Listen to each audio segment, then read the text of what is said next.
Hello, everybody, and welcome to your post-daily news show for Monday, June the 20th. I am John Pollock here to kick off the week for you here at postwrestling.com. We have tons of shows scheduled this week. We'll be going over that a little later on, as well as getting you up to speed on all the big news items coming over the past 24 hours. New Japan has released the G1 blocks. We'll go through that, as well as the latest law firm that is seeking out WWE shareholders. So we will go into that.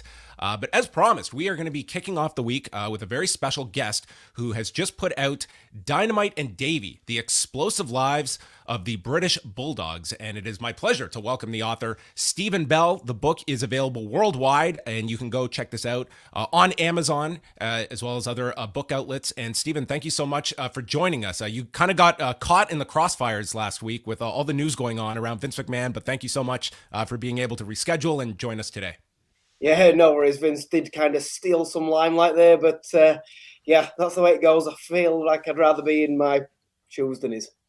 Well, that is probably an understatement. So I have had a chance to read the book. I think that this is one that is going to catch a lot of attention from people. Just a tremendously well-researched book in terms of taking two figures, Stephen, that I think that there is a lot out there on the British Bulldogs. So as you can maybe take us back to what kind of sparked your interest to dive deep and seek out perspectives that maybe were not public about these two very well-known figures in professional wrestling. Yeah, well, it's one of them things, Johnny. I guess without there already being things out there, it'd have struggled to ever have come across somebody like my radar. This is my third published book.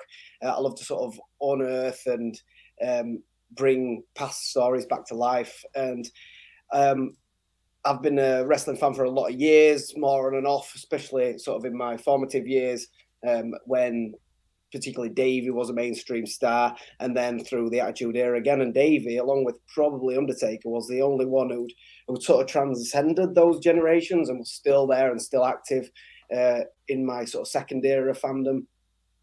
And that's why his death sort of really hit me hard, and it was one of these things that stuck with me forever. You know, like there's certain people in the US, it might be JFK, where you think you always know where you were when you heard the news that they died. Well, that for me, that was Davey when I was sort of 17 years old. And so, yeah, then going on and being an avid reader of all sports biographies and autobiographies.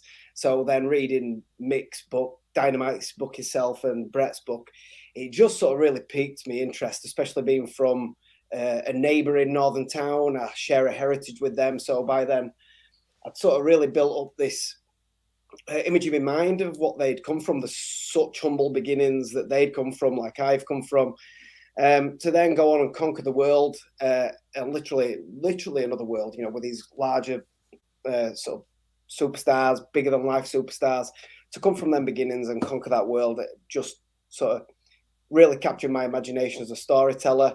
Felt like I really got to know the story, got to know them as individuals by following their story, sort of reading everything there was to read, speaking to members of the family and friends, people who knew them. And yeah, when by the time my second book had done so well and I got given the opportunity to deliver a third book for the publisher, I really only had one passion that I really wanted to follow at that point, and that was Dynamite and Davey. I am curious what your first reaction was the first time that you read Pure Dynamite, because that was a book that it came out in very close proximity to Mick Foley's first book. And there's a lot of parallels between the two of individuals that sacrificed a lot of their physical well-being for their industry, but having very different outcomes at the end. And yet Tom Billington is someone that, I mean, very like a very straightforward approach in his book about the physical toll. He was not shy about drug use throughout his careers. So for someone that grew up as a fan reading that book, what did you take from Billington's account? Well, I think that's when doors really started getting opened up for us fans to see what were going on behind the scenes. And that was sort of Dynamite's, having been such a trailblazing star with his style, both in and out of the ring. Yeah, I think that was almost his final hurrah of, right, I'm going to here's one more door I'm going to knock down. And that was this explosive story that he told in his book.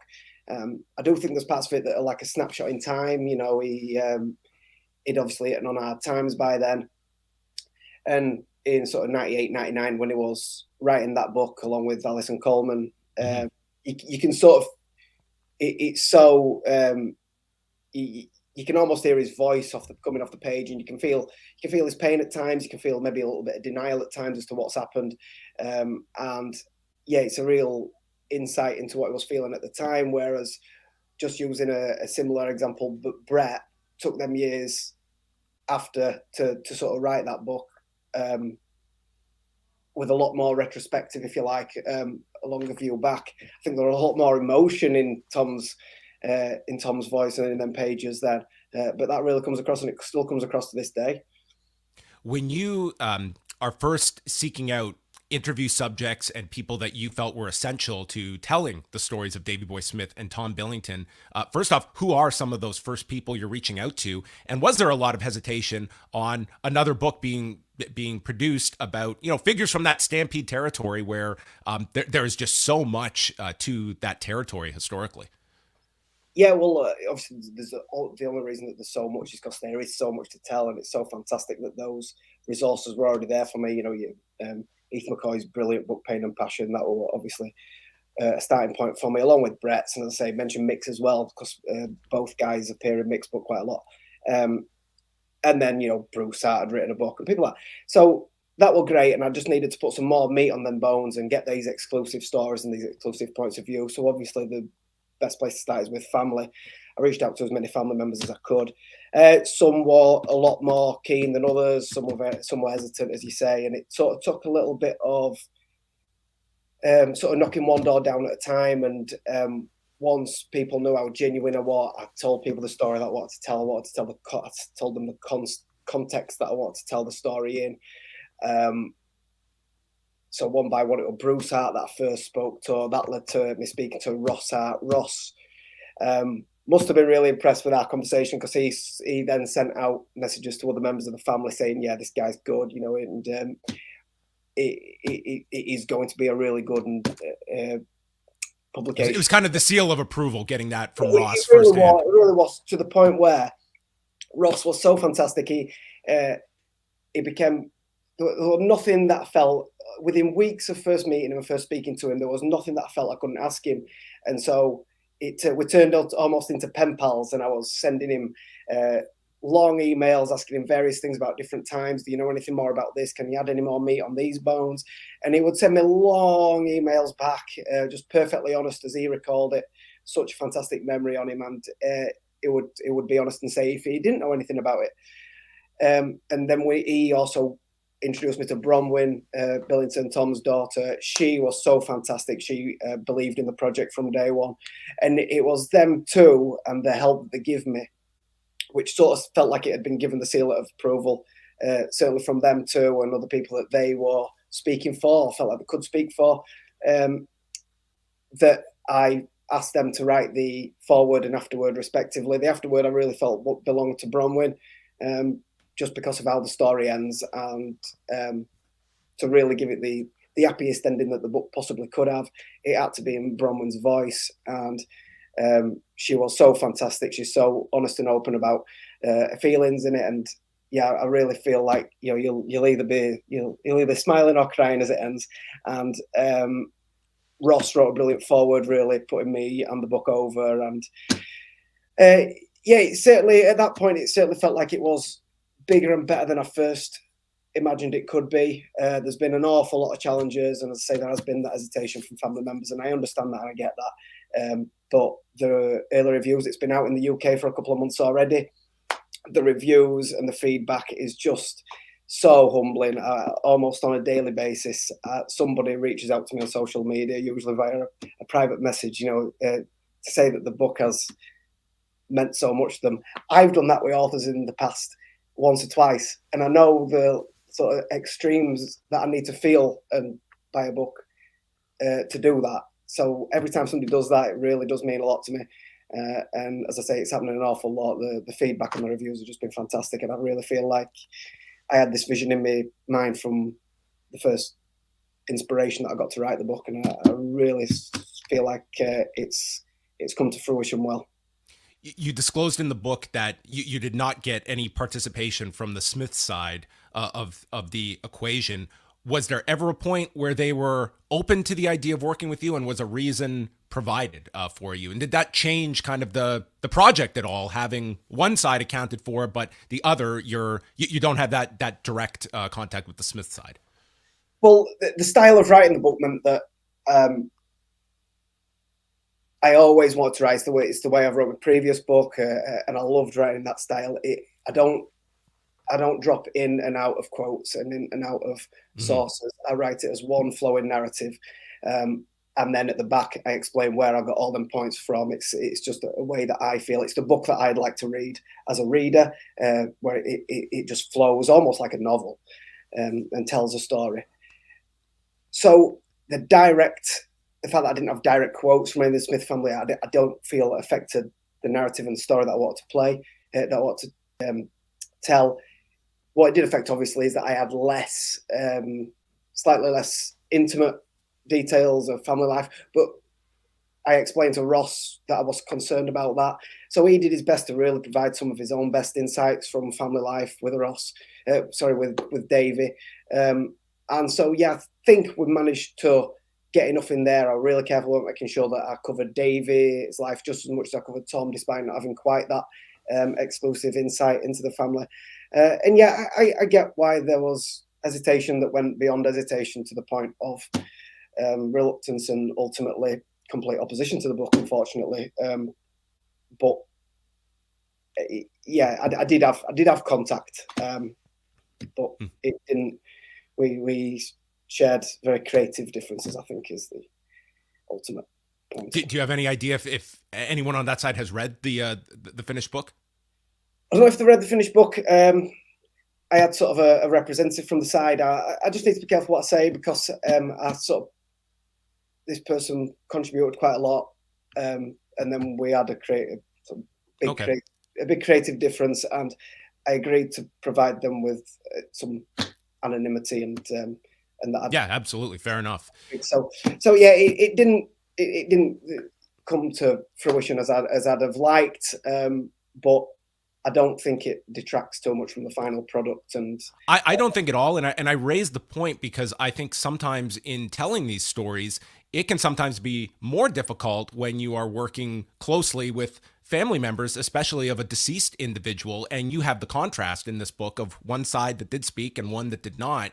And in this book, I thought that, it could be very easy to tell a book where it very much places the subjects on pedestals and you shy away from the controversies, and there's no shortage of them. And that was not the case in this at all. Like, it's pretty much warts and all that you present it. And I don't think it's simplified as painting, Tom Billington as a hero or a villain. It's adding a lot of context to who this individual was and speaking to those in his family with their direct relationship with him as well. And I think sometimes that's a very delicate balancing act. I always knew it was going to be a delicate balancing act. What I didn't realize was just how delicate it was going to be. And that was purely based on my experience of reading and listening to everything else that's been said, in my honest opinion, and in that of the people that I was working closely with. I delivered what I said I was going to deliver from the start, where I challenged the controversies and some of the negative aspects. Didn't shy away from them, because otherwise the reader would have no faith in everything else within the book, but add so much positive context in and around and apply the timeline. The timeline is so important. When you read the negative and the controversies or hear about them in isolation, it's easy to have that negative view of that, but what you might not take into account is what that person was going through at the time in terms of their injuries, personal life, personal problems, addictions, and things like that. And I think when you apply those and the lifestyle, and I've had all the feedback I've had is that both guys overall come out very positive, which was something I said I was very passionate about from the start. But I didn't think the best way to achieve that was to ignore some of the negatives and the controversies. When you look at Tom Billington, I mean, it really, you really crystallize this at times in the book. Like, here's someone who is an enormously influential figure for generations to come, and yet by the age of 38, he's done. And even before that, I mean, like his body is breaking down at a rapid decline. And that's sort of the transaction that he has made the decision to make for this level of quality and doing it on an insane schedule. And here he is before the age of 40, and everything that he has put into this lot of his life is gone. And I imagine there was certainly a level of depression that he battled, not just emotional, but the obvious physical toll that he took, that those later years had, I'm sure, a huge impact on him, as he just wanted a very private profile. And that is where I feel like I could almost not feel what we're going through, but I could relate to it, because growing up in these towns, I can't tell you how much, certainly that generation, my dad was born just months apart from Tom. That generation that got brought up working in the mines, real rugby sporting towns, it was a real alpha male town. You know, you didn't speak about things like depression. No way, that was a thing of another life. And I can only imagine what he went through at that time and where it drove him to. But he chose to keep himself in isolation rather than almost, I think, burden people with his problems. That was never on his radar at all, it seems, to the point where people thought he was being just bitter and ignorant. And I think it was more just that he just didn't want people to see him the way he was. Pride wouldn't allow him to let people see him the way it had turned out for him. But he always said, whether it's true or not, you know, you can only go off what he said. He always said that he had no regrets.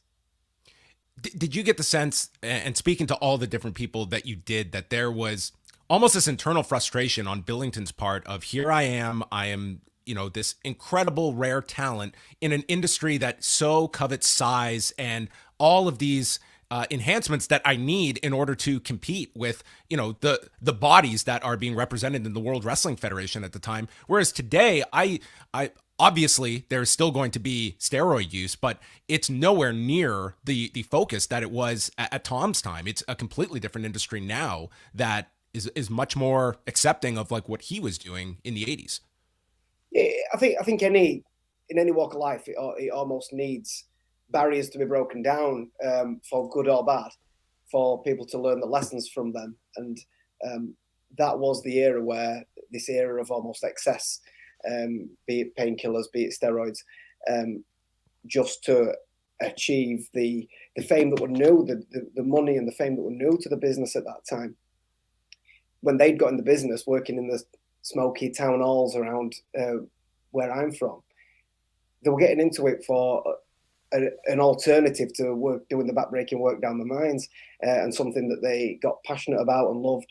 They never dreamed that they would be on a pedestal like they ended up being at the World Wrestling Federation. So you can understand that as a natural addiction and a natural need. And Tom's natural need in particular was to be the biggest and the best that he possibly could at all costs. And I think that at all costs phrase gets banded around quite a lot. For Tom, I think we can clearly see it was true.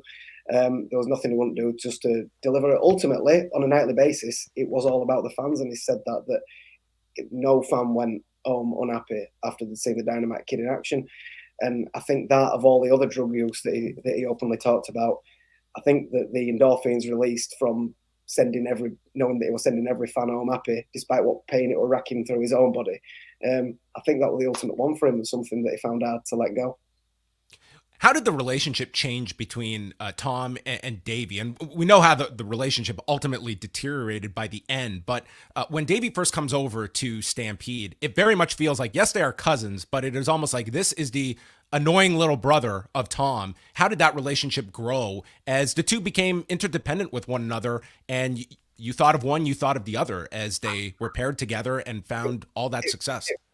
Yeah, it very much did evolve like that. And I think Tom just wanted to make sure that Davey had paid the similar amount of dues that he felt he'd paid. He didn't want Davey to be seen to be getting an easy ride in any way, shape or form, or riding on his coattails, or having a negative impact on his own career. You know, he very much saw himself as the trailblazer that he was. And I think there might have also been a little bit of a feeling of a threat when he saw just how good Davey was, just how good Davey had become under the same tutelage of Ted Betley. very similar heritage, very similar upbringing, and it was occasionally, I think, a bit like looking in a mirror.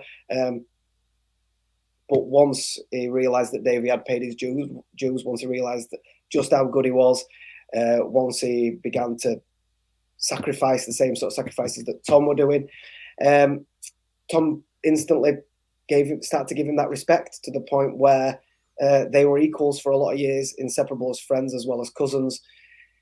And then unfortunately it broke down. I think that's where this story, many people ask me what was the ultimate story that I wanted to tell, or why, as you've said earlier, why tell the story that's sort of been told in blocks via different publications in the past.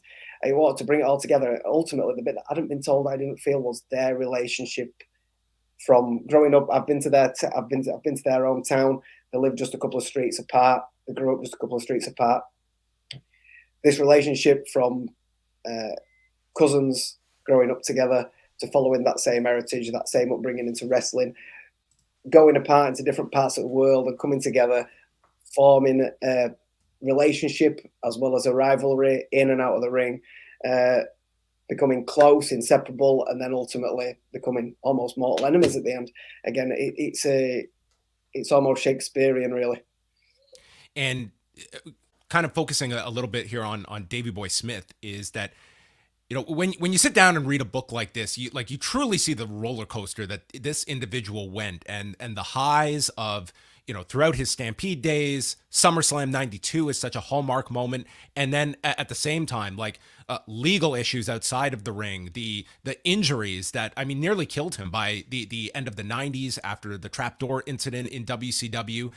Here is somebody, do you view reached his ultimate ceiling within professional wrestling, or were there elements left over for him of the star he could have become? Again, somebody that is just broken down so physically at a young age and is battling a lot of the same issues that Tom would as well. I think so. I think in terms of the mainstream, as opposed to Tom's golden sort of years not being quite in that mainstream, certainly in the US, Davey was probably all round one of the top 5 performers in the world for many years, if you take into account agility, technical ability, and power. He had it all. He really did, and he was an absolutely fantastic performer. He probably just slightly caught the back end of that era where you had to be certainly above 6 foot. It was just under that. It was I think it was neck and neck between him and Brett for a while for who got that babyface spot, as everybody jostled for position in the after the Hogan era, and Brett ultimately got the nod. I do think that it's a bit of a travesty that he never got a run with a world title, be it in WWF or WCW. But I think that's why we're remembered for what it's worth. It's why he's in the Hall of Fame. Such a fantastic performer. Ultimately, long overdue induction into that Hall of Fame. And I know that means a lot to a lot of people. So, I think there were a level of ceiling involved just because of the era that he were working in. But looking back, he'll be fondly remembered as something that one probably transcended, certainly here in the UK, transcended just a run with a belt in terms of the people that he reached and the ground that he broke. And yeah, the legal issues that you discuss are things that I don't think all the other publications that we've discussed that the story's been told in, they've all been North American or Canadian publications generally. I don't think a lot of that story is and the challenges that we're facing, particularly outside of the ring, I've ever really been told in the UK. Obviously a lot of that's accessible over here, but it's never been sort of told that audience. So myself as a English author using it with a British publisher, I really felt that there was a place for that and that story to be told. For you, as someone that has covered non-wrestling stories and in a project like this, how difficult is it sort of piecing together wrestling history where there is a lot of lore, there is a lot of fiction that you have to separate? And I could certainly see in the book, like you're making that, it's very transparent, like as you are going through that process. Is wrestling just its own unique beast? It is. My last book, the biography of Douglas Clark, actually he ended up being a professional wrestler. He was Britain's first ever heavyweight champion back in the 30s. But he'd lived such a life before that. And his rugby career, his personal life, his war heroics, World War I heroics, was sort of really quite easy to research compared to the professional wrestling, because kayfabe was so ultimate back then that he'd literally never said a word or written a word down. And so I always knew that came with its challenges. As I got into the Bulldogs. Obviously, things are a little bit more transparent now, but there were a bit of a murky time in the sort of 70s, 80s, 90s that I'm covering in this book, where kayfabe was still very much there for some of them more than others, and yeah, I got different versions of events, of different timelines, of different events from an array of different people. And what was frustrating, but also kind of fun, was to piece it all together and say, like, whose story do I believe over somebody else's? Why do I believe that? What else have I got to back that up? And to almost mold it into what I truly believe happened around that time. And then I'd sort of run that past Ross and say, look, this seems realistic, doesn't it? You know, we've got this version of events, this version of events. And I sort of explain that in the introduction of the book, that I've took that liberty to do that. The readers can have every faith that is truly the version of events that I believe happened as they did on the events that I've chosen to cover to tell the story. But yeah, there was an awful lot of different versions of events out there. Some of it almost laughable. But yeah, it were a labor of love, I'll put it that way. Yeah, it's part of the charm / extreme frustration, I think, that comes with professional wrestling and navigating that aspect. That I thought you did a really tremendous job in this book. Just as we wrap up here, give us a sense sort of from your perspective now. The book, it's been available in the UK. Now it is out worldwide for people. Like, this is something you have put so many man hours into, and now it's sort of thrust out there for the public to read. Is there a sense of excitement, nervousness? Tell me a bit about your process now as you're out promoting the book. I went through such a spell of nervousness, like more so than else. I'm talking sleepless nights over certain aspects, just because I was so determined that I'd tread this fine line that we've discussed. I was so passionate about getting that right. And before virtually anybody had read it, I began to have doubts that I might have got it wrong. They've sort of gone now. Every review has been so positive, especially about the style that I've adopted and things like that. And I know Bronwyn being so proud of it means a lot to me. The last thing I wanted after the faith that she'd put in me or Ross was for it to fail and people not like it. I'd be more good for them than for myself almost. Those fears have gone now. It's out there. People love it. It tells the story well. It reduces people to tears of emotion. I've been told that by a lot of people. And it tells the story well, and both guys come out looking positive. Now I've reached a point where I'm just excited for everybody to read it. It's the worldwide release is 1st of July. By the way, it's about sort of 10, 11 days away from now. So yeah, but if you get your pre-orders in, you've got zero chance of disappointment. So yeah, the nerves are almost all gone now, and it's all just excitement as I'm thrilled to get all the feedback that I get. Well, you can go pre-order it on Amazon. Dynamite and Davey, The Explosive Lives of the British Bulldogs. You can also check out StephenBellWrites.com to see that book as well as his other projects. And Stephen, thank you so much for joining us. All the best with the book. I thought that this was, it's a very complicated subject matter, but I find those to be the most fascinating types of characters to profile, and you really dug so deep into this. You can learn a ton from this book. It's just a really, I put it in the upper tier of wrestling books that are out there. Thank you, John. That means a lot. Thanks for having me.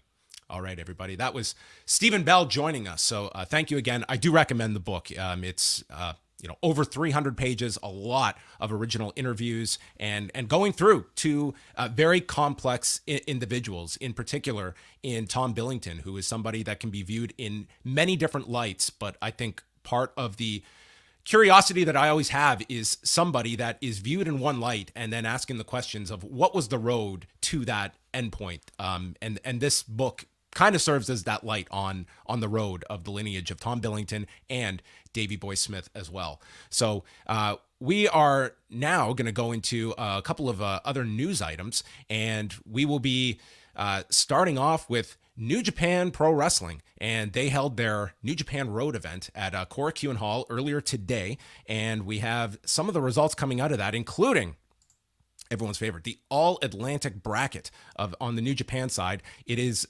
now down to Tomohiro Ishii and Clark Connors. Connors defeated Tomoaki Honma as Tomohiro Ishii defeated Yoshinobu Kanemaru. So they will meet on Tuesday, and that winner will join the four-way at Forbidden Door this Sunday. And we also had a title change at Korakuen Hall with the United Empire's Francesco Akira and TJP defeating Ryusuke Taguchi and Master Wato. So that ends their title reign that began earlier this year, and the United Empire snagging those championships. The big news, though, coming out of the show was the announcement of the blocks for the G1 Climax that will be starting on July 16th. So we have our 4 blocks of 7, and we'll start off with the A block, which is headlined, or at least the prominent member, Kazuchika Okada, who will be joined by Lance Archer, Jonah, Toru Yano, Tom Lawler, Jeff Cobb, and Bad Luck Fale. Quite the mix. I look at this block, and number one, it's got Okada at the forefront. I think this is really going to showcase the range of Tom Lawler, who will get to have a singles match with Okada in the G1 and one with Toru Yano. And I imagine that are probably 1A and 1B of the matches he is looking forward to. But Tom Lawler is certainly among company here that he is, I think, going to shine in this tournament when you're looking at others like Cobb and Jonah. Lance Archer is an interesting one. Guy's 45, got that huge pop last week when he was introduced as the sole representative of AEW. And if you look historically, like the G1s did set Lance Archer apart in New Japan, where he really stepped up in a number of those tournaments.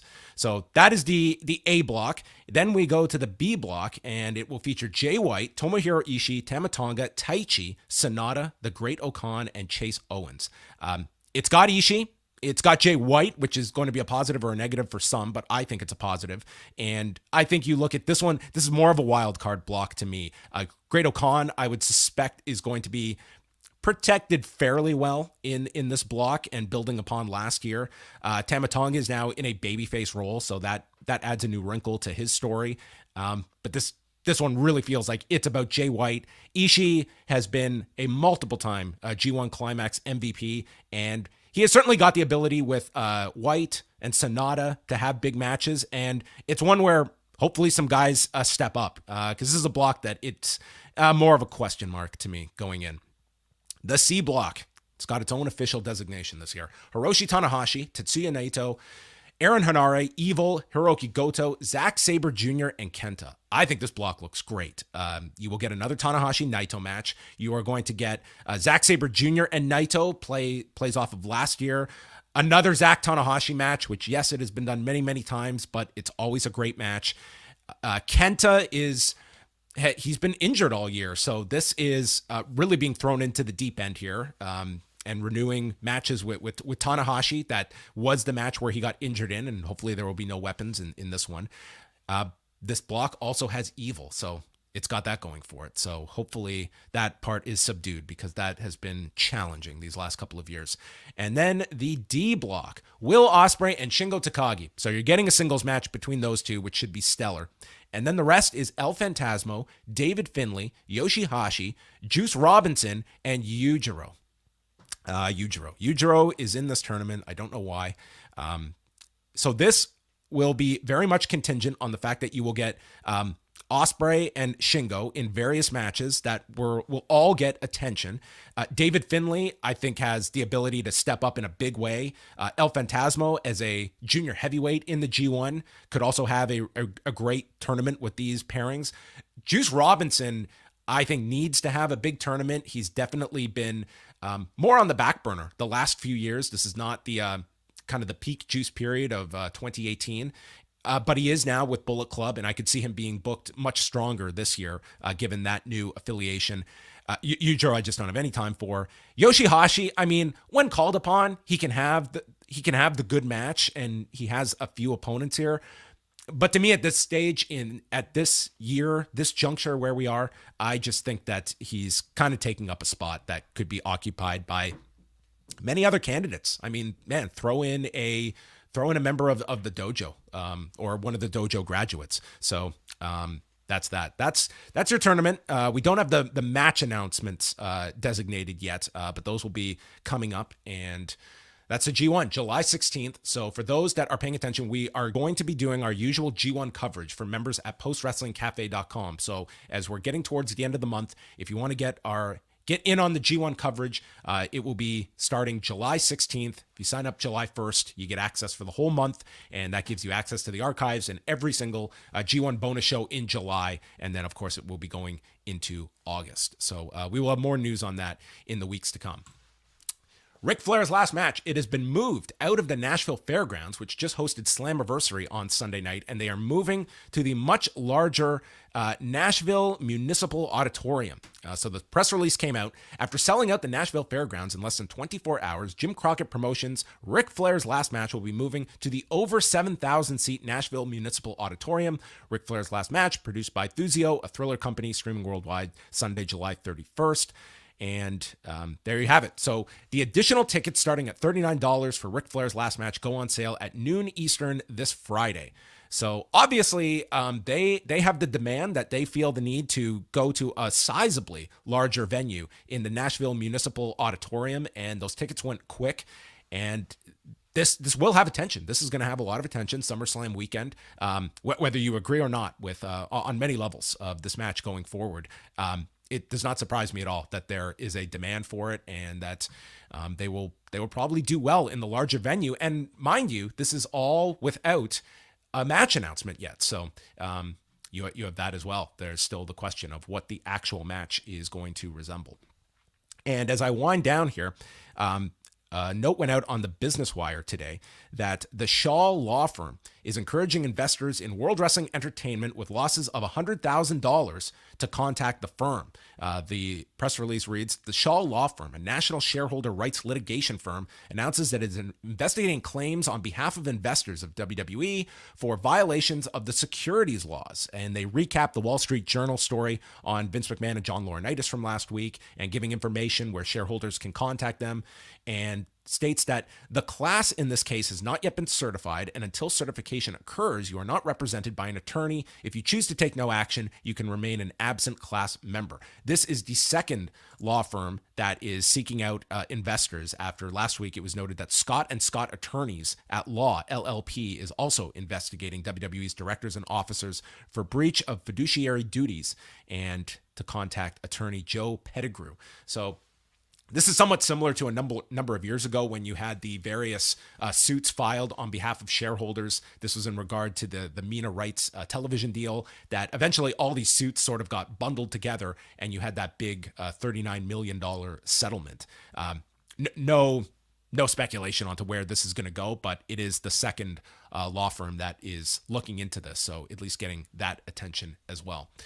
Tonight, Raw is going to be in Lincoln, Nebraska. All we have announced thus far is a Money in the Bank qualifier between Asuka and Becky Lynch, and Elias will be in concert with whatever the payoff is with this whole 2+ month storyline involving Ezekiel. So that's what we've got coming up tonight.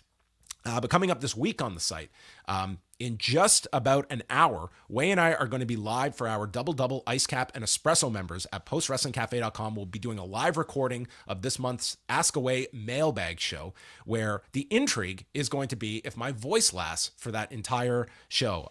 If you did not hear our Slammiversary post show that I did on Sunday night, I got a cold for Father's Day from my daughter, so I am battling that. I am not in the greatest of health today, but nonetheless, we are going to get through these shows. I am tapping out after 2 shows today. So tonight, Rewind to Raw is going to be hosted by One Wai Ting, and he will be joined by Kate from Montreal, I understand. So that will be live tonight, 11 Eastern, here on the channel, as they will be going through Raw. So that's going to wrap things up. Let's quickly go over the rest of the schedule. Ask Away will be out for all cafe members on Tuesday. So you have the option to tune in live today at 2:30 Eastern if you're a double ice cap or espresso member, and we'll be taking calls as well if you're at that level of the Post Wrestling Cafe. Also, Braden and Davey are going to be putting out an interview with Gringo Loco. He's going to be up here for the Demand Lucha card coming up later this week in Toronto, so they will be chatting with him as well as their regular Up Next show coming up on Tuesday evening. And then later this week, we will have the final edition of Bushby and Thompson's Wrestling Adventure. That drops on Thursday as Martin Bushby is starting his goodbye. His see you soon, I should say, here at Post Wrestling, not goodbye. And then this weekend, we will have a packed lineup of shows coming at you, including the return of the NWA podcast on Saturday. WH Park and Karen Peterson will be putting out Post Pro Res. And Sunday night, Way and I will be live right after Forbidden Door with a live post show here at youtube.com/postwrestling. So if you never want to miss a show, subscribe to the YouTube channel.